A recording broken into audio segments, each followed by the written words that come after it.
많은 한국 교회가 요맘때쯤 추수감사주의를 지키죠. 이 절기는 구약 성경의 3대 절기와 관련이 있습니다. 유월절, 또 맥추절, 초막절 이와 같은 절기들인데요.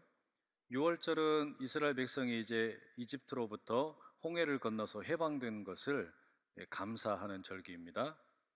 맥추절은 봄에 첫 번째 수확을 하게 되는 것에 대한 감사를 드리는 절기예요. 초막절은 가을에 이제 여러 가지 추수를 마치고 나서 드리는 또 다른 감사의 절기입니다. 그러니까 유월절이 되었든 맥주절이 되었든 초막절이 되었든 그 기본 정신은 감사에 있는 것이죠.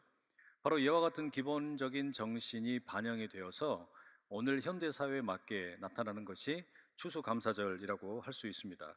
어떤 분들은 한국 교회가 이 추수감사주의를 미국 교회의 전통을 따라서 지키는 것에 대해서 이게 좀 문제가 있지 않냐 비판하는 분들도 계십니다. 왜 그런 거 아니?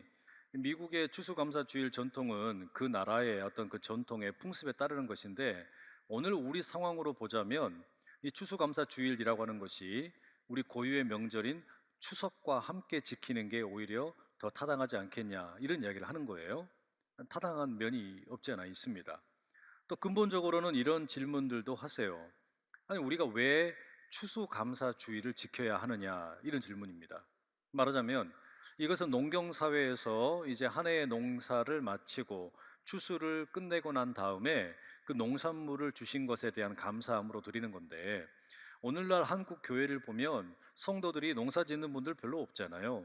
대부분이 다 이제는 뭐 1차 산업보다는 2차, 3차 산업 혹은 4차 산업에 종사하고 있단 말이죠. 그런데 왜 농경사회로부터 비롯된 추수감사주의를 지켜야 하느냐, 뭐 이런 이제 의문도 생길 수 있겠습니다.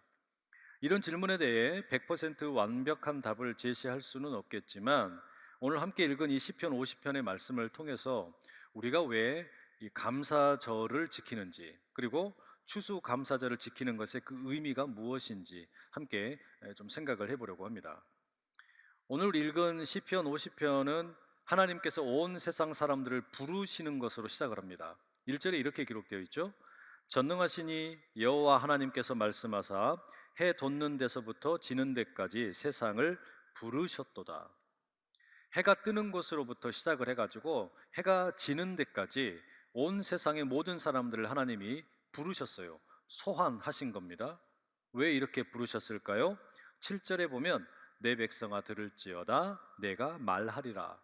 하나님이 무언가 하실 말씀이 있으시다라는 겁니다. 어떤 말씀을 하시려고 하는 걸까? 이 시편의 말씀을 가만히 읽어보게 되면 예배에 대한 말씀입니다. 무엇이 바른 예배인지에 대해서 하나님이 친히 온 세상 사람들을 향해서 가르침을 주고 계시는 거죠.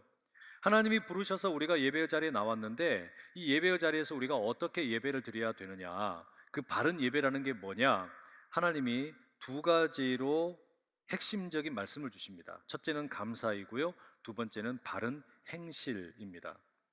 13절에 이렇게 말씀하세요. 내가 숫소의 고기를 먹으며 염소의 피를 마시겠느냐. 숫소나 염소는 고대 이스라엘인들이 예배를 드릴 때 하나님께 바친 제물입니다.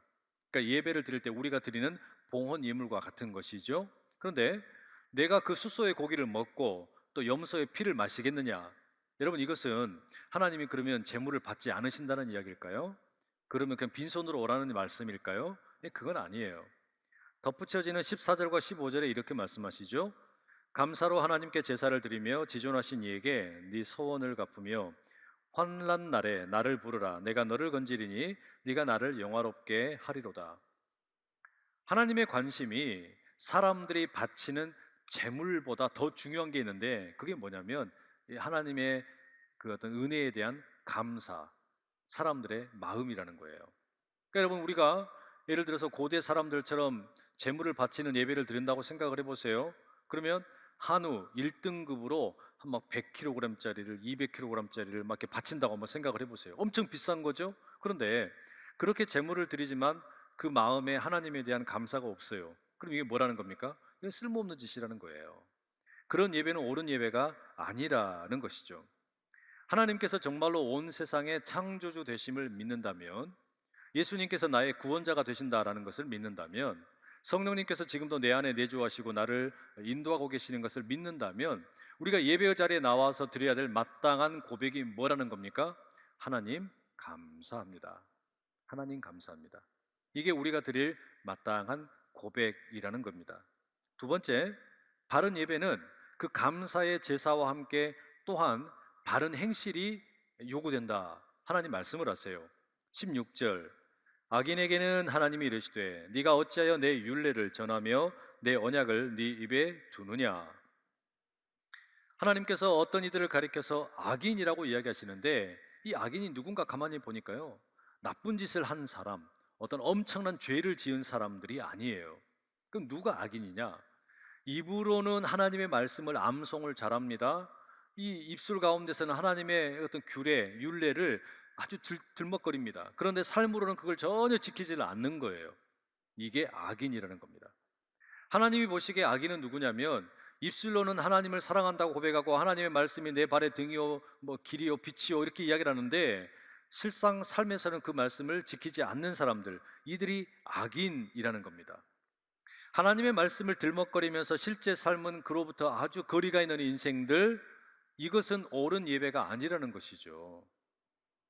그런데 하나님이 가만히 보니까 이처럼 말로는 하나님을 사랑한다고 하나님의 말씀을 내가 암송을 한다고 이야기하면서 삶으로는 그런 하나님의 말씀으로부터 멀어져 있는 이런 악인들을 보니까 아주 커다란 착각을 하고 살고 있답니다. 21절, 네가 이 일을 행하여도 내가 잠잠하였더니 네가 나를 너와 같은 줄로 생각하였도다. 그러나 내가 너를 책망하여 네 죄를 네 눈앞에 낱낱이 드러내리라 하시는도다.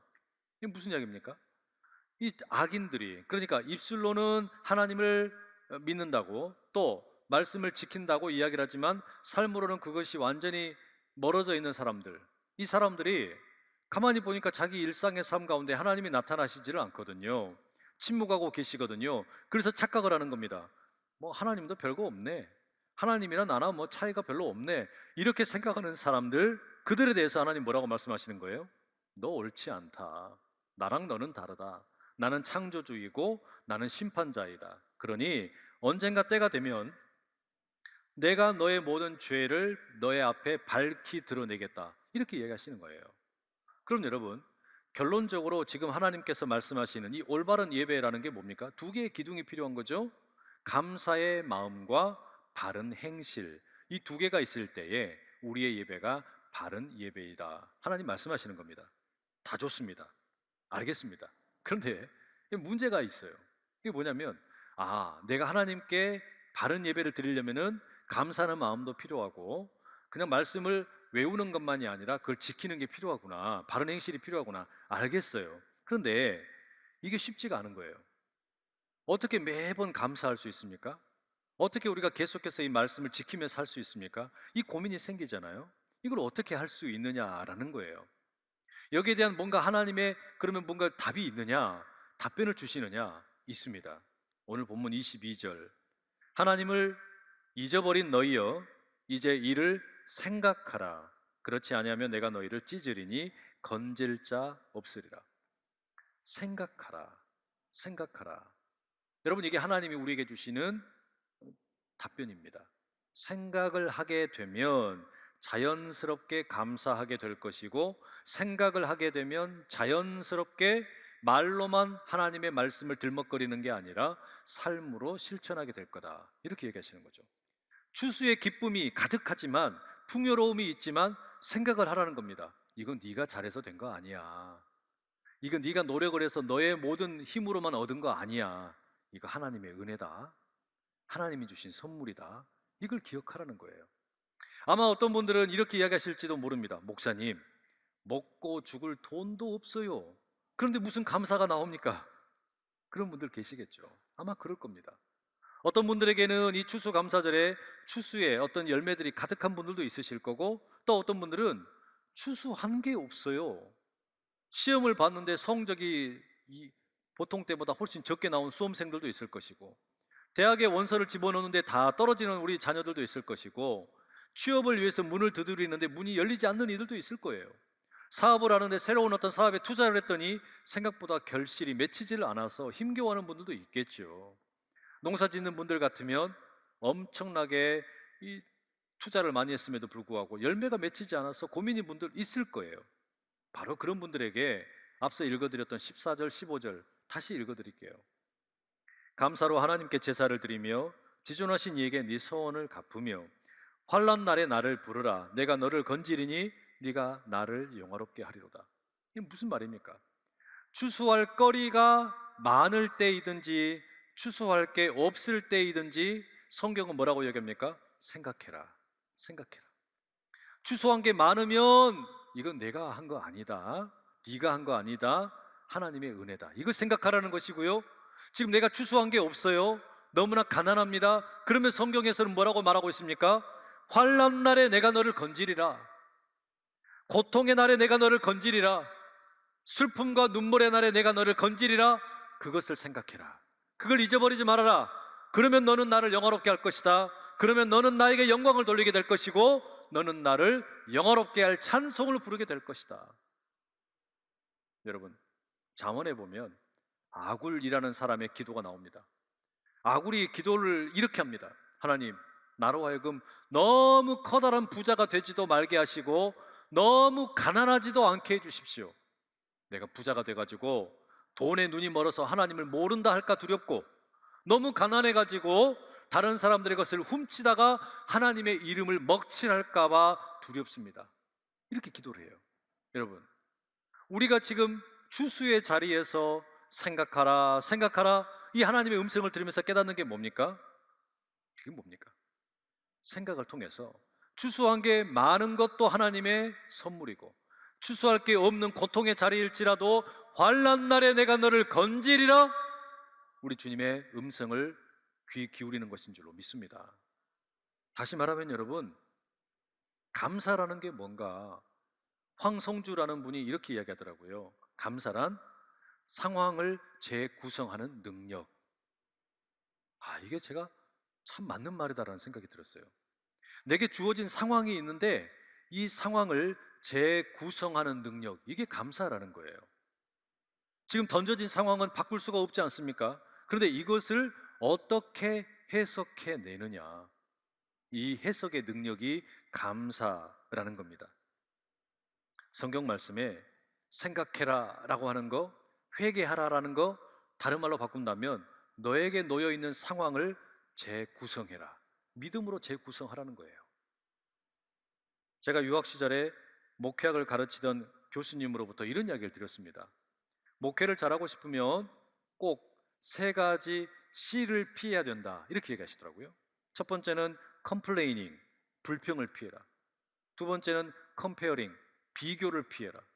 세 번째는 criticizing, 비난을 피해라. 그래야만 목회를 잘할 수 있다, 이렇게 얘기하시더라고요. 불평, 비교, 비난을 피해야만 괜찮다는 거예요. 여러분, 근데 이게 무슨 목회만 그러겠습니까? 여러분의 삶 전체가 다 그러지 않겠어요? 행복하게 살고 싶다면 우리가 불평이나 비교나 비난의 사슬로부터 자유로워야 됩니다. 그런데 문제는 뭐냐? 내게 주어진 어떤 상황이 불편할 수밖에 없고 불평할 수밖에 없고 비교가 되고 또 비난이 나오는 그런 상황이에요. 그럼 이걸 어떻게 바꾸냐는 말이죠. 이거 어떻게 바꿀 수 있겠습니까? 다른 방법이 없어요. 생각을 바꿔야 돼요. 생각을 바꾼다는 이야기는 뭐냐? 익숙해져 있는 상태로부터 이 상황을 재구성하는 겁니다. 상황을 재구성하는 거예요. 그래야만 감사가 생겨나게 되고 그 불평과 비교와 비난의 자리가 오히려 행복의 자리로 바뀔 수 있다는 것이죠. 이와 같은 상황을 재구성해내는데 탁월했던 인물 가운데 한 분이 미국의 아브라함 링컨 대통령이었다 그래요. 이분이 첫 번째 공직에 진출하는 이 선거를 치렀습니다. 그런데 그게 이제 시의원 선거에 나간 건데 13명 중에 9번째로 순위가 매겨졌대요. 떨어진 거죠. 그러니 놓여있는 그 상황만 놓고 보면 불평할 수 있는 상황이고요. 남과 비교가 되고요. 자기 자신이나 다른 사람들에 대해서 비난할 수 있겠죠. 충분히 그럴 수 있는 겁니다. 그런데 이때 링컨 대통령이 이렇게 이야기를 했답니다. 이번 선거 결과를 보니까 내 출신 동네에서 300명 가운데 227명이 나를 지지했네. 나를 아는 사람들은 나에 대해서 이렇게 압도적으로 지지를 해줬구나. 그렇다면 내가 해야 될 일이 명확해졌다. 나를 모르는 사람들에게 나를 알려야 되겠다. 그러면 앞으로 잘 될 거다. 이렇게 해석을 했다는 거예요. 놀랍지 않습니까? 분명히 불평할 수 있고 비교가 되고 그다음 비난이 나오는 상황인데 이 상황을 재구성한 거예요. 그러니까 어떻게 되는 겁니까? 그게 감사의 상황으로 바뀌는 거예요. 미국의 사우스 웨스트라고 그 국내선 항공사로 아주 굴지의 항공사가 있습니다. 이 항공사의 창업자이자 경영인이었던 허브 켈러허라는 사람이 아주 유명한 말을 남겼습니다. 감사할 줄 아는 사람이 반드시 성공할 수 있는 것은 아니다. 하지만 감사할 줄 모르는 사람은 절대 성공할 수 없다. 당연한 일은 줄고 감사한 일이 많아지고 있다면 당신은 반드시 성공할 것이다. 제가 여러분 이 글귀를 읽으면서 눈에 딱 들어오는 게 있었어요. 그게 뭐냐? 당연한 일과 감사할 일이라는 요 비교입니다. 여러분은 어떤 게 더 많으세요? 여러분 살면서 만나는 일들 가운데 이건 뭐 당연한 거야. 이렇게 받아들이시는 일이 많으십니까? 아니면 이건 참 감사할 일이다. 이렇게 생각되는 게 더 많으십니까? 여러분, 우리가 삶을 살면서 당연하게 여겨지는 일을 그 상황을 재구성해내서 뭘로 만들자는 겁니까? 감사할 일로 만들자는 거예요. 그러면 자연스럽게 우리에게 성공이 따라오고 행복이 임하게 된다라는 겁니다. 근데 여러분, 이 자녀를 키워보니까 이게 참 묘하더라고요. 아이들이 어릴 때에는 그 입술에서 고백이 늘 뭡니까? 감탄사가 나옵니다. 와, 엄청나다. 대단하다. 아빠 엄청나다. 엄마도 위대하다. 이런 고백이 맨날 나오는 거예요. 그래서 뭔가 작은 일이 있어도 애들이 놀랍게 받아들이고 그것을 그냥 막 감탄을 하고 막 경탄을 합니다. 그렇죠? 그러니까 작은 선물을 줘도 너무너무 좋아하는 거예요. 그런데 이 녀석들이 이제 나이가 들고 자라가니까 감탄사가 줄어들어요. 그러니까 모든 것을 이제는 당연하게 여기기 시작을 하는 겁니다. 선물을 어지간한 걸 줘도 시큰둥한 거예요. 알았어. 맛있는 걸 줘도 감사하는 것보다 뭐 어떻게 하면 그건 당연하게 받아들이는 거예요. 어떻게 되는 겁니까? 감사하고 경탄하는 것, 선물로 받아들이는 것, 은혜로 여기는 것보다 이제는 나이가 들어가면 들어갈수록 어떻게 되느냐?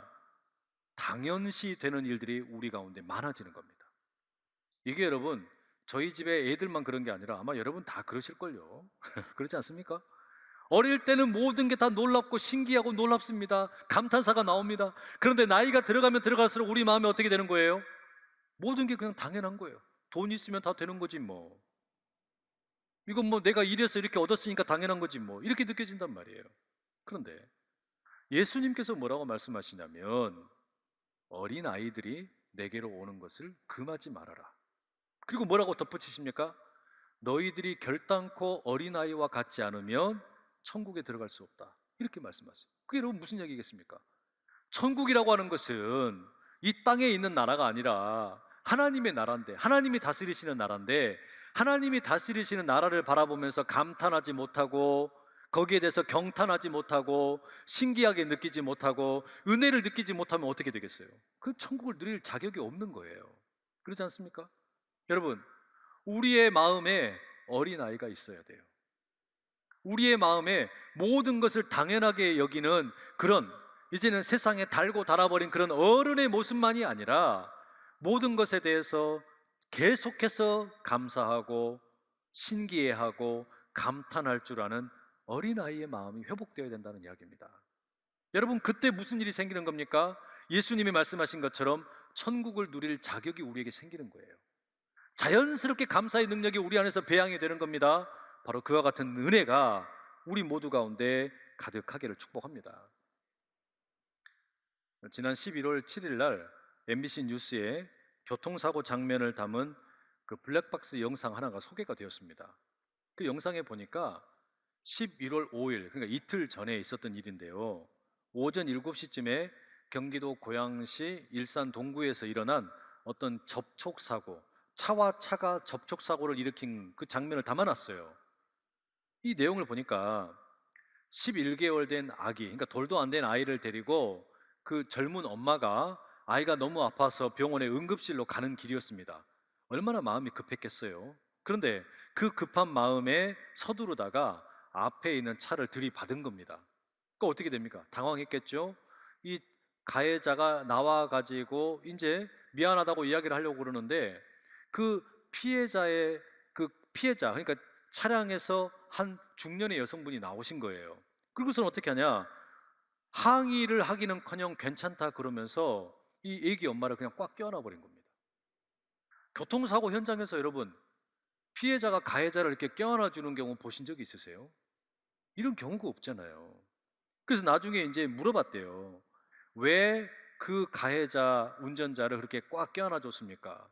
대답이 뭐냐면 그 사고를 낸 그 애기 엄마가 꼭 내 딸 같아서 내 딸 같은 마음이 들어가지고 너무 안쓰러워서 안아줬다는 겁니다.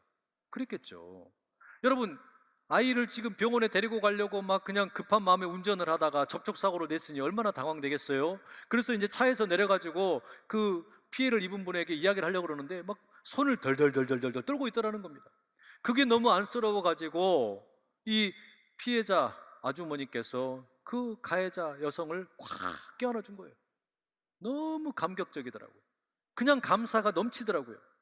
여러분, 제가 그 뉴스를 보면서 어떤 생각이 들었냐면, 아, 이게 어른의 모습이구나. 이게 어른의 모습이구나. 나이가 들어가면서 그냥 늙어서 노인이 되는 게 중요한 게 아니라, 나이가 들면 어른이 되어야 되는구나. 어른이 된다라는 게 이런 거구나. 얼마든지 불평할 수도 있고, 원망할 수도 있는 그런 상황이 있잖아요. 얼마나 근데 마음이 넉넉합니까? 사고를 낸 아이 엄마를 꽉 껴안아주는 그 넉넉한 마음. 아마 그 아이 엄마는 평생 잊을 수 없는 경험 아니었겠어요? 절대 잊지 못할 경험입니다. 여러분, 정말 그러지 않습니까? 우리 모두는 예수 그리스도를 믿는 사람들입니다. 그러니 우리는 그리스도 안에서 더 멋지고 품위 있게 늙어야 될 사람들이에요. 그냥 늙어가는 게 아니라 그리스도 안에서 멋진 어른이 되어야 됩니다. 바로 그게 여러분 우리에게 뭘 요청하는 겁니까? 어떤 상황이 되었든 이것을 재구성할 수 있는 감사의 마음을 키우는 것. 모든 일들이 그냥 당연한 게 아니라 내가 잘해서 된 것이 아니라 이건 하나님의 선물이구나. 하나님의 은혜이구나. 야, 놀랍다. 내 안에 언제든지 어린아이와 같은 그 순진난만함이 남아 있어서 세상을 바라볼 때도 그런 마음으로 품을 수 있는 넉넉한 그릇이 우리에게 있기를 간절히 축복합니다. 바로 그런 감사할 줄 아는 사람들을 향한 하나님의 약속의 말씀이 이렇게 있어요. 오늘 본문 마지막 절 23절 감사로 제사를 드리는 자가 나를 영화롭게 하나니 그의 행위를 옳게 하는 자에게 내가 하나님의 구원을 보이리라. 이 말씀 붙들고 감사의 마음으로 살아가는 우리 모두 다 될 수 있기를 간절히 축복합니다. 기도하겠습니다.